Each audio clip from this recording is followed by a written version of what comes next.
Desire, the starting point of all achievement, the first step toward riches. When Edwin C. Barnes climbed down from the freight train in Orange, New Jersey, more than 30 years ago, he may have resembled a tramp, but his thoughts were those of a king. As he made his way from the railroad tracks to Thomas Edison's office, his mind was at work. He saw himself standing in Edison's presence. He heard himself asking Mr. Edison for an opportunity to carry out the one consuming obsession of his life, a burning desire to become the business associate of the great inventor. Barnes' desire was not a hope, it was not a wish, it was a keen, pulsating desire which transcended everything else. It was definite. The desire was not new when he approached Edison. It had been Barnes' dominating desire for a long time. In the beginning, when the desire first appeared in his mind, it may have been, and probably was, only a wish, but it was no mere wish when he appeared before Edison with it. A few years later, Edwin C. Barnes again stood before Edison in the same office where he first met the inventor. This time his desire had been translated into reality. He was in business with Edison. The dominating dream of his life had become a reality. Today, people who know Barnes envy him because of the break that life yielded him. They see him in the days of his triumph without taking the trouble to investigate the cause of his success. Barnes succeeded because he chose a definite goal, placed all of his energy, all of his willpower, all of his effort, everything back of that goal.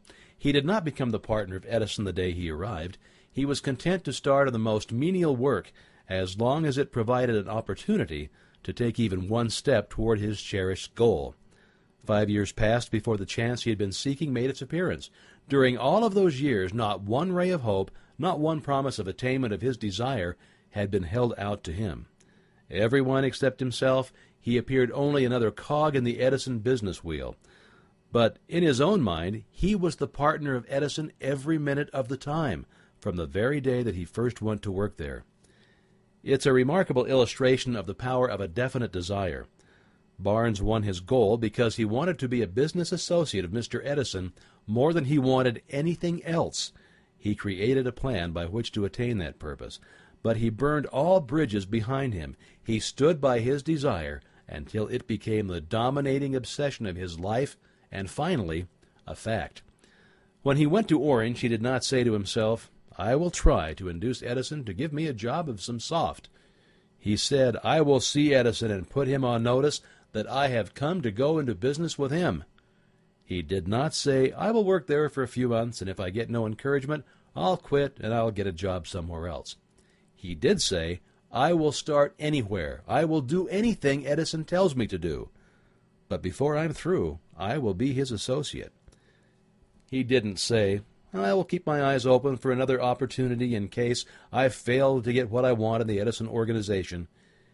He said, "There is but one thing in this world that I am determined to have, and that is a business association with Thomas Alva Edison. I will burn all bridges behind me and stake my entire future on my ability to get what I want." He left himself no possible way of retreat. He had to win or perish. That is all there is to the Barnes story of success. A long while ago, a great warrior faced a situation which made it necessary for him to make a decision which ensured his success on the battlefield. He was about to send his armies against a powerful foe whose men outnumbered his own. He loaded his soldiers into boats, sailed to the enemy's country, unloaded soldiers and equipment, then gave the order to burn the ships that had carried them. Addressing his men before the first battle, he said, "You see the boats going up in smoke. That means that we cannot leave these shores alive unless we win. We now have a no choice. We win or we perish." They won. Every person who wins in any undertaking must be willing to burn his ships and cut all sources of retreat. Only by doing so can one be sure of maintaining that state of mind known as a burning desire to win, essential to success. The morning after the Great Chicago Fire, a group of merchants stood on State Street, looking at the smoking remains of what had been their stores. They went into a conference to decide if they would try to rebuild or leave Chicago and start over in a more promising section of the country. They reached a decision, all except one, to leave Chicago. The merchant who decided to stay and rebuild pointed a finger at the remains of his store and said, Gentlemen, on that very spot, I will build the world's greatest store, no matter how many times it may burn down. Well, that was more than 50 years ago, and the store was built. It stands there today, a towering monument to the power of that state. It is known as a burning desire. The easy thing for Marshall Field to have done would have been exactly what his fellow merchants did. When the going was hard and the future looked dismal, they pulled up and went where the going seemed easier. Mark well this difference between Marshall Field and the other merchants, because it is the same difference which distinguishes Edwin C. Barnes from thousands of other young men who have worked in the Edison organization. It's the same difference which distinguishes practically all who succeed from those who fail. Every human being who reaches the age of understanding of the purpose of money wishes for it. Now, wishing will not bring riches, but desiring riches with a state of mind that becomes an obsession, then planning definite ways and means to acquire riches, and backing those plans with persistence which does not recognize failure, will bring riches. The method by which desire for riches can be transmuted into its financial equivalent consists of 6 definite practical steps. First, fix in your mind the exact amount of money you desire. It is not sufficient merely to say, "I want plenty of money." First, be definite as to the amount. There is a psychological reason for definiteness which will be described in a subsequent chapter. Second, determine exactly what you intend to give in the return for the money you desire. There is no such reality as something for nothing. Third, establish a definite date when you intend to possess the money you desire. Fourth, create a definite plan for carrying out your desire and begin at once, whether you're ready or not to put this plan into action. Fifth, write out a clear, concise statement of the amount of money you intend to acquire. Name the time limit for its acquisition, state what you intend to give in return for the money, and describe clearly the plan through which you intend to accumulate it. Sixth, read your written statement aloud twice daily, once just before retiring at night and once after arising in the morning, as you read, see, and feel and believe yourself already in possession of the money. It is important that you follow the instructions described in these 6 steps. It is especially important that you observe and follow the instructions in the 6th paragraph. You may complain that it's impossible for you to see yourself in possession of money before you actually have it. Here is where a burning desire will come to your aid. If you truly desire money so keenly that your desire is an obsession, you will have no difficulty in convincing yourself that you will acquire it. The object is to want money and to become so determined to have it that you convince yourself that you will have it. Only those who become money conscious ever accumulate great riches. Money consciousness means that the mind has become so thoroughly saturated with the desire for money that one can see oneself already in possession of it. To the uninitiated who has not been schooled in the working principles of the human mind, these instructions may appear impractical. It may be helpful to all who fail to recognize the soundness of the 6 steps, to know that the information they convey was received from Andrew Carnegie, who began as an ordinary laborer in the steel mills, but managed, despite his humble beginnings, to make these principles yield him a fortune of considerably more than $100 million. It may be of further help to know that the 6 steps here recommended were carefully scrutinized by the late Thomas Alva Edison, who placed his stamp of approval upon them as being not only the steps essential for the accumulation of money, but necessary for the attainment of any definite goal. The steps call for no hard labor. They call for no sacrifice. They do not require one to become ridiculous or credulous. To apply them calls for no great amount of education. But the successful application of these 6 steps does call for sufficient imagination to enable one to see and to understand that accumulation of money cannot be left to chance, good fortune, and luck. One must realize that all who have accumulated great fortunes first did a certain amount of dreaming, hoping, wishing, desiring, and planning before they acquired money. You may as well know right here that you can never have riches in great quantities unless you can work yourself into a white heat of desire for money and actually believe that you will possess it. You may as well know also that every great leader from the dawn of civilization down to the present was a dreamer. Christianity is the greatest potential power in the world today because its founder was an intense dreamer who had the vision and the imagination to see realities in their mental and spiritual form before they had been transmuted into physical form. If you don't see great riches in your imagination, you'll never see them in your bank balance. Never in the history of America has there been so great an opportunity for practical dreamers as now exists. The 6-year economic collapse has reduced all men substantially to the same level. A new race is about to be run. The stakes represent huge fortunes which will be accumulated within the next 10 years. The rules of the race have changed because we now live in a changed world that definitely favors the masses, those who had but little or no opportunity to win under the conditions existing during the Depression when fear paralyzed growth and development. We who are in this race for riches should be encouraged to know that this changed world in which we live is demanding new ideas, new ways of doing things, new leaders, new inventions, new methods of teaching, new methods of marketing, new books, new literature, new features for the radio, and new ideas for moving pictures.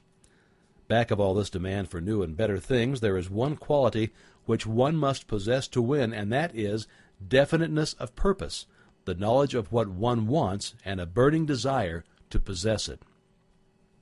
The business depression marked the death of one age and the birth of another. This changed world requires practical dreamers who can and will put their dreams into action. The practical dreamers have always been and always will be the pattern makers of civilization. We who desire to accumulate riches should remember the real leaders of the world always have been men who harnessed and put into practical use the intangible, unseen forces of unborn opportunity, and have converted those forces, or impulses of thoughts, into skyscrapers, cities, factories, airplanes, automobiles, and every form of convenience that makes life more pleasant. Tolerance and an open mind are practical necessities of the dreamer of today.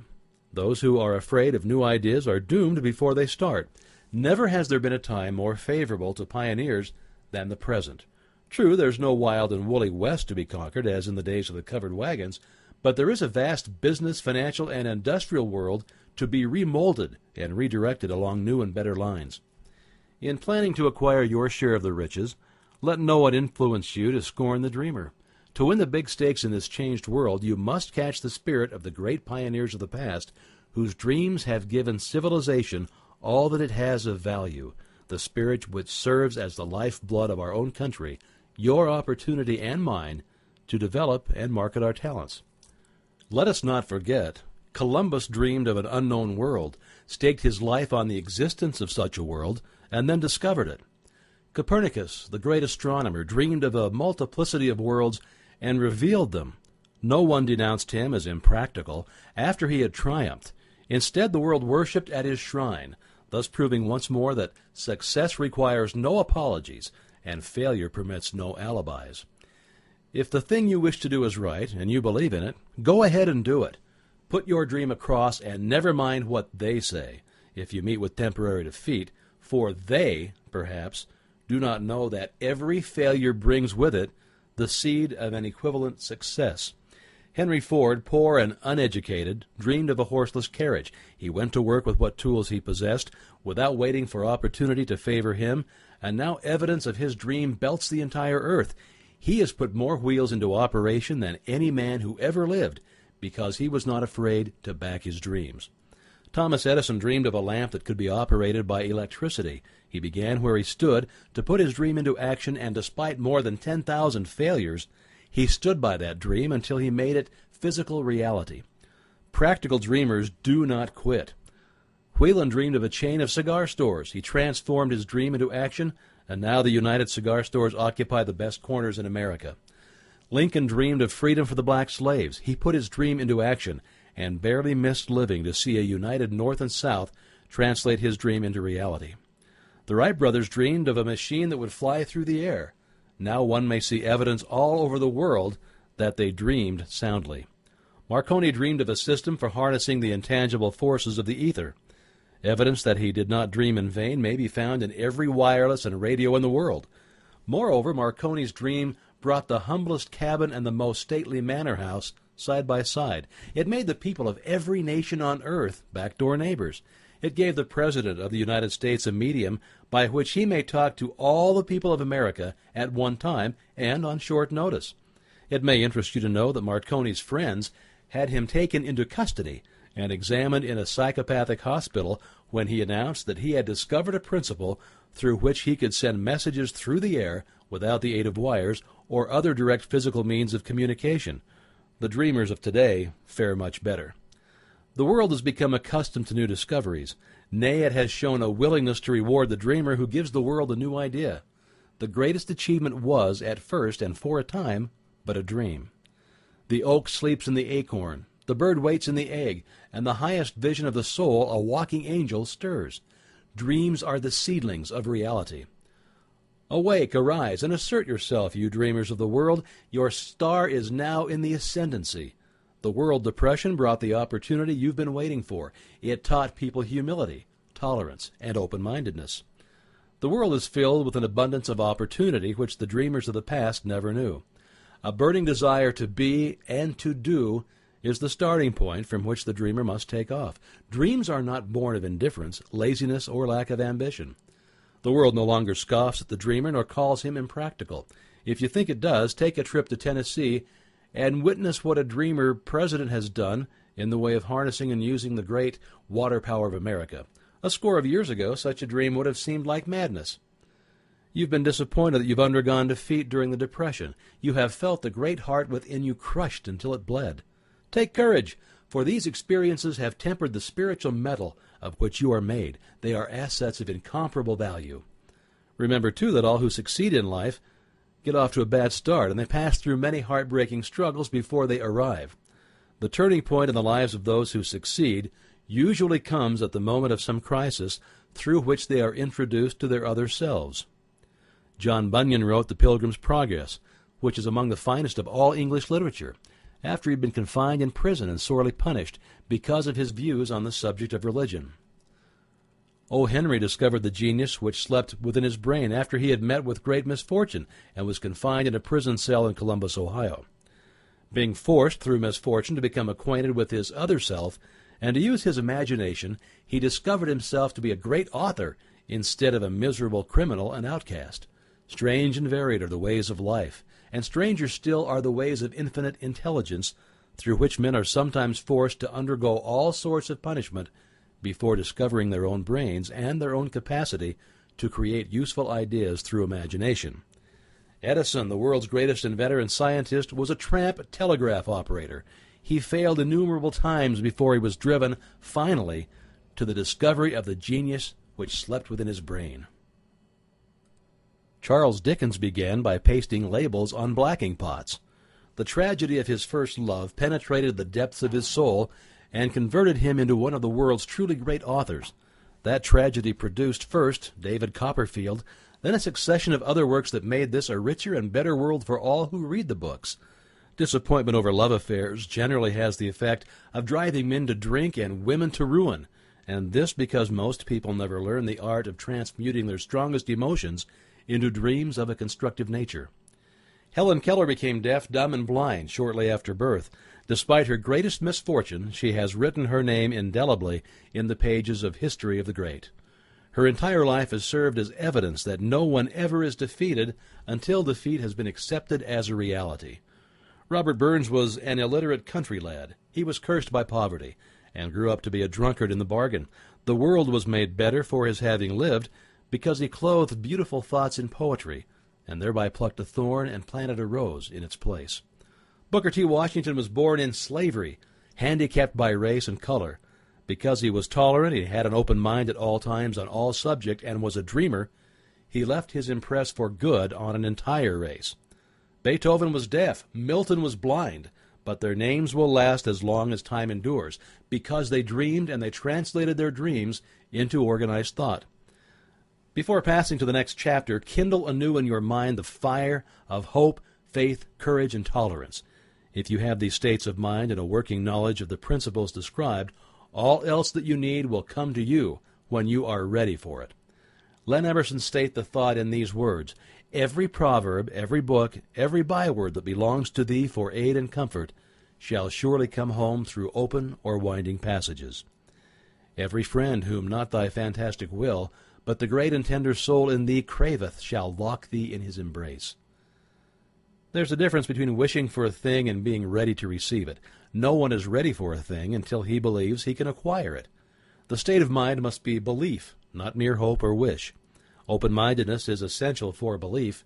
Closed minds do not inspire faith, courage, and belief.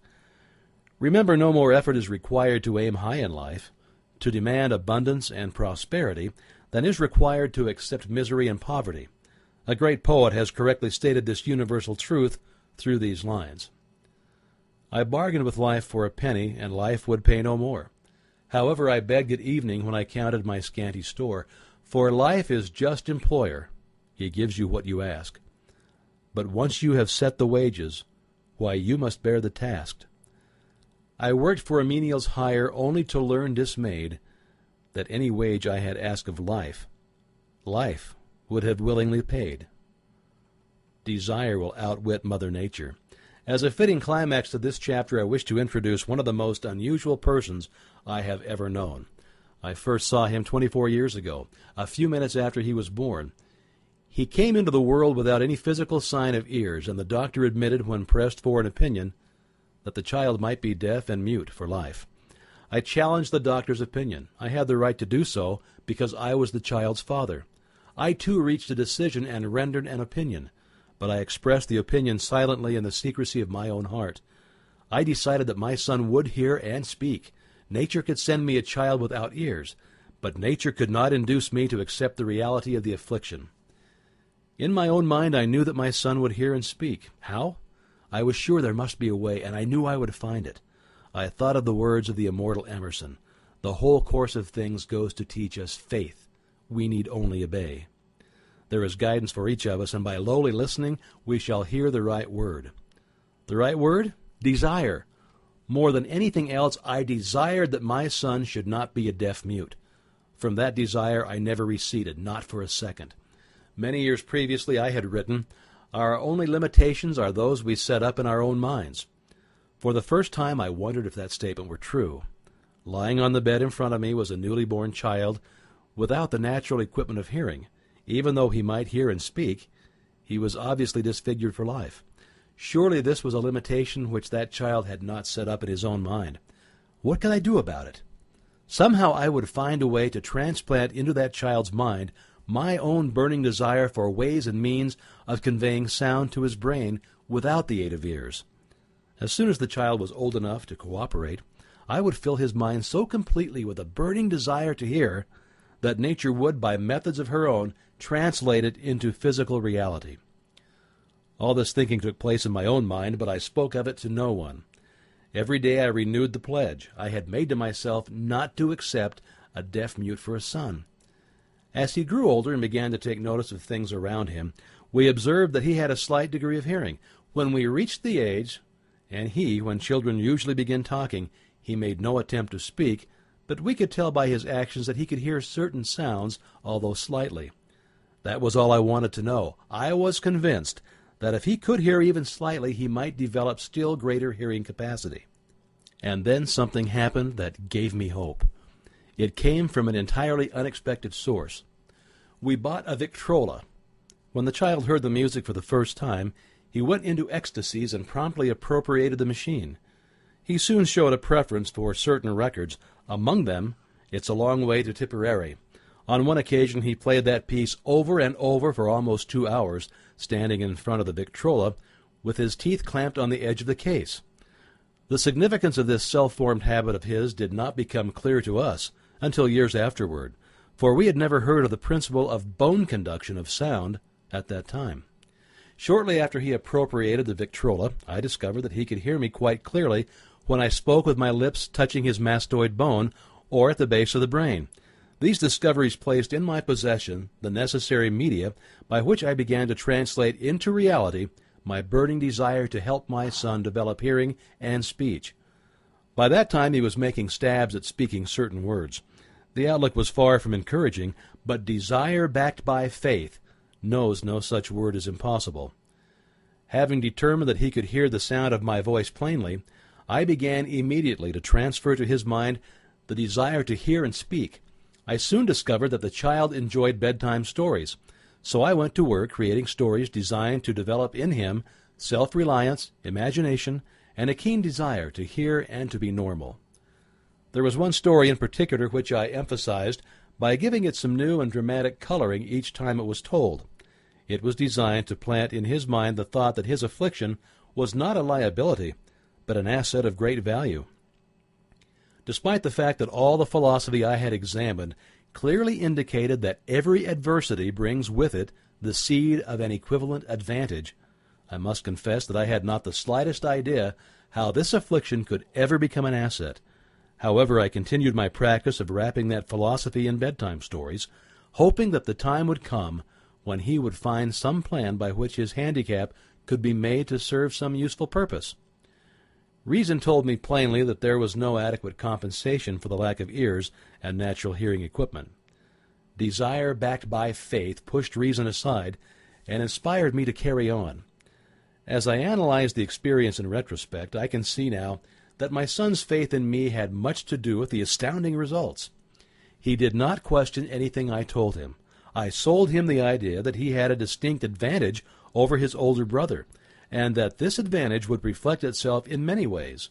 For example, the teachers in school would observe that he had no ears, and because of this, they would show him special attention and treat him with extraordinary kindness, and they always did. His mother saw to it that by visiting the teachers and arranging with them to give the child the extra attention necessary. I sold him the idea, too, that when he became old enough to sell newspapers, his older brother had already become a newspaper merchant, he would have a big advantage over his brother, for the reason that people would pay him extra money for his wares, because they could see that he was a bright, industrious boy, despite the fact that he had no ears. We could notice that gradually the child's hearing was improving. Moreover, he had not the slightest tendency to be self-conscious because of his affliction. When he was about 7, he showed the first evidence that our method of servicing his mind was bearing fruit. For several months he begged for the privilege of selling newspapers, but his mother would not give her consent. She was afraid that his deafness made it unsafe for him to go on the street alone. Finally, he took matters into his own hands. One afternoon, when he was left at home with the servants, he climbed through the kitchen window, shinnied to the ground, and set out on his own. He borrowed 6 cents in capital from the neighborhood shoemaker, invested it in papers, sold out, reinvested, and kept repeating until late in the evening. After balancing his accounts and paying back the 6 cents he had borrowed from his banker, he had a net profit of 42 cents. When we got home that night, we found him in bed asleep with the money tightly clenched in his hand. His mother opened his hand, removed the coins, and cried of all things. Crying over her son's first victory seemed so inappropriate. My reaction was the reverse. I laughed heartily, for I knew that my endeavor to plant in the child's mind an attitude of faith in himself had been successful. His mother saw in his first business venture a little deaf boy who had gone out in the streets and risked his life to earn money. I saw a brave, ambitious, self-reliant little businessman whose stock in himself had been increased 100% because he had gone into business on his own initiative, and he had won. The transaction pleased me because I knew that he had given evidence of a trait of resourcefulness that would go with him all through his life. Later events proved this to be true. When his older brother wanted something, he would lie down on the floor, kick his feet in the air, cry for it, and get it. When the little deaf boy wanted something, he would plan a way to earn the money, then buy it for himself, and he still follows that plan. Truly, my own son has taught me that handicaps can be converted into stepping stones on which one may climb towards some worthy goal, unless they are accepted as obstacles and used as alibis. The little deaf boy went through the grades, high school, and college without being able to hear his teachers, excepting when they shouted loudly at close range. He did not go to a school for the deaf. We would not permit him to learn the sign language. We were determined that he should live a normal life and associate with normal children, and we stood by that decision, although it cost us many heated debates with different school officials. While he was in high school, he tried an electrical hearing aid, but it was of no value to him, due, we believe, to a condition that was disclosed when the child was 6 by Dr. J. Gordon Wilson of Chicago, when he operated on one side of the boy's head and discovered that there was no sign of natural hearing equipment. During his last week in college, 18 years after the operation, something happened which marked the most important turning point of his life. Through what seemed to be mere chance, he came into possession of another electrical hearing device which was sent to him on trial. He was slow about testing it due to his disappointment with a similar device. Finally, he picked the instrument up and more or less carelessly placed it on his head, hooked up the battery, and lo, as if by a stroke of magic, his lifelong desire for normal hearing became a reality. For the first time in his life, he heard practically as well as any person with normal hearing. God moves in mysterious ways, his wonders to perform. Overjoyed because of the changed world which had been brought to him through this hearing device, he rushed to the telephone, called his mother, and heard her voice perfectly. The next day, he plainly heard the voices of his professors in class for the first time in his life. Previously, he could hear them only when they shouted at short range. He heard the radio. He heard the talking pictures. For the first time in his life, he could converse freely with other people without the necessity of their having to speak loudly. Truly, he'd come into possession of a changed world. We had refused to accept nature's error, and by persistent desire, we had induced nature to correct that error through the only practical means available. Desire had commenced to pay dividends, but the victory was not yet complete. The boy still had to find a definite and practical way to convert his handicap into an equivalent asset. Hardly realizing the significance of what had already been accomplished, but intoxicated with the joy of his newly discovered world of sound, he wrote a letter to the manufacturer of the hearing aid, enthusiastically describing his experience. Something in his letter, something perhaps which was not written on the lines but back of them, caused the company to invite him to New York. When he arrived, he was escorted through the factory, and while talking with the chief engineer, telling him about his changed world, a hunch, an idea, or an inspiration, call it what you wish, flashed into his mind. It was this impulse of thought which converted his affliction into an asset, destined to pay dividends in both money and happiness to thousands for all time to come. The sum and substance of that impulse of thought was this. It occurred to him that he might be of help to the millions of deafened people who go through life without the benefit of hearing devices. If he could find a way to tell them the story of his changed world, then and there he reached a decision to devote the remainder of his life to rendering useful service to the hard of hearing.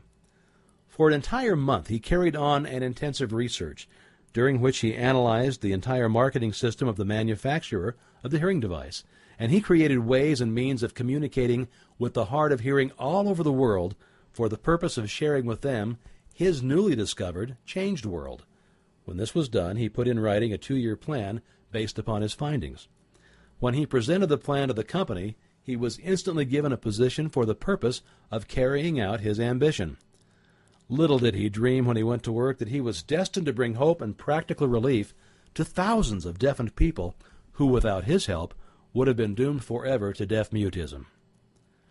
Shortly after he became associated with the manufacturer of his hearing aid, he invited me to attend a class conducted by his company for the purpose of teaching deaf-mutes to hear and to speak. I had never heard of such a form of education, therefore I visited the class, skeptical, but hopeful that my time would not be entirely wasted. Here I saw a demonstration which gave me a greatly enlarged vision of what I had done to arouse and keep alive in my son's mind the desire for normal hearing. I saw deaf mutes actually being taught to hear and to speak through application of the self-same principle I had used more than 20 years previously in saving my son from deaf-mutism. Thus, through some strange turn of the wheel of fate, my son Blair and I have been destined to aid in correcting deaf-mutism for those as yet unborn, because we are the only living human beings, as far as I know, who have established definitely the fact that deaf-mutism can be corrected to the extent of restoring to normal life those who suffer with this affliction. It has been done for one, and it will be done for others. There's no doubt in my mind that Blair would have been a deaf-mute all of his life if his mother and I had not managed to shape his mind as we did. The doctor who attended at his birth told us, confidentially, the child might never hear or speak. A few weeks ago, Dr. Irving Voorhees, a noted specialist on such cases, examined Blair very thoroughly. He was astounded when he learned how well my son now hears and speaks, and said his examination indicated that, theoretically, the boy should not be able to hear at all. But the lad does hear, despite the fact that X-ray pictures show there is no opening in the skull whatsoever from where his ears should be to the brain. When I planted in his mind the desire to hear and talk and live as a normal person, There went with that impulse some strange influence which caused nature to become bridge builder and span the gulf of silence between his brain and the outer world by some means which the keenest medical specialists have not been able to interpret. It would be sacrilege for me to even conjecture as to how nature performed this miracle. It would be unforgivable if I neglected to tell the world as much as I know of the humble part I assumed in the strange experience. It is my duty and privilege to say I believe, and not without reason, that nothing is impossible to the person who backs desire with enduring faith. Verily, a burning desire has devious ways of transmuting itself into its physical equivalent. Blair desired normal hearing. Now he has it. He was born with a handicap which might easily have sent one with a less defined desire to the street with a bundle of pencils and a tin cup. That handicap now promises to serve as the medium by which he will render useful service to many millions of hard of hearing, also to give him useful employment at adequate financial compensation for the remainder of his life. The little white lies that I planted in his mind when he was a child, by leading him to believe his affliction would become a great asset which he could capitalize, has now justified itself. Verily, there is nothing right or wrong which belief plus burning desire cannot make real. These qualities are free to everyone. In all my experience in dealing with men and women who had personal problems, I never handled a single case which more definitely demonstrates the power of desire. Authors sometimes make the mistake of writing of subjects which they have but superficial or very elementary knowledge. It has been my good fortune to have had the privilege of testing the soundness of the power of desire through the affliction of my own son. Perhaps it was providential that the experience came as it did, for surely no one is better prepared than he to serve as an example of what happens when desire is put to the test. If Mother Nature bends to the will of desire, is it logical that mere men can defeat a burning desire? Strange and imponderable is the power of the human mind. We do not understand the method by which it uses every circumstance, every individual, every physical thing within its reach as a means of transmuting desire into its physical counterpart. Perhaps science will uncover this secret. I planted in my son's mind the desire to hear and to speak as normal person hears and speaks. That desire has now become a reality. I planted in his mind the desire to convert his greatest handicap into his greatest asset. That desire has been realized. The modus operandi by which this astounding result was achieved is not hard to describe. It consisted of three very definite facts. First, I mixed faith with the desire for normal hearing, which I passed on to my son. Second, I communicated my desire to him in every conceivable way available through persistent, continuous effort over a period of years. And third, he believed me. As this chapter was being completed, news came of the death of Madame Schumann Heink. One short paragraph in the News Dispatch gave the clue to this unusual woman's stupendous success as a singer. I quote the paragraph because the clue it contains is none other than desire. Early in her career, Madame Schumann Heink visited the director of the Vienna Court Opera to have him test her voice. But he did not test it. After taking one look at the awkward and poorly dressed girl, he exclaimed none too gently, "With such a face and with no personality at all, how can you ever expect to succeed in opera? My good child, give up the idea. Buy a sewing machine and go to work. You can never be a singer." Never is a long time.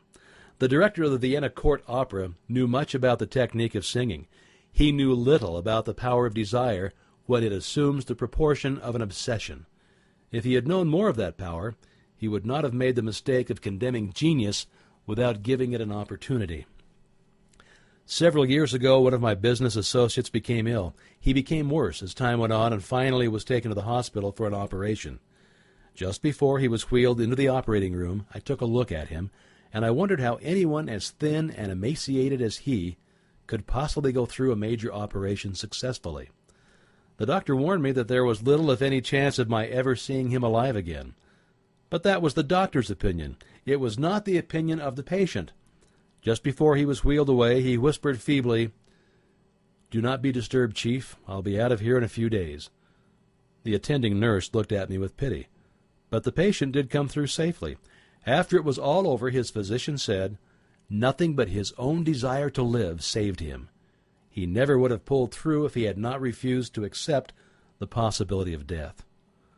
I believe in the power of desire backed by faith because I have seen this power lift men from lowly beginnings to places of power and wealth. I have seen it rob the grave of its victims. I have seen it serve as the medium by which men staged a comeback after having been defeated in 100 different ways.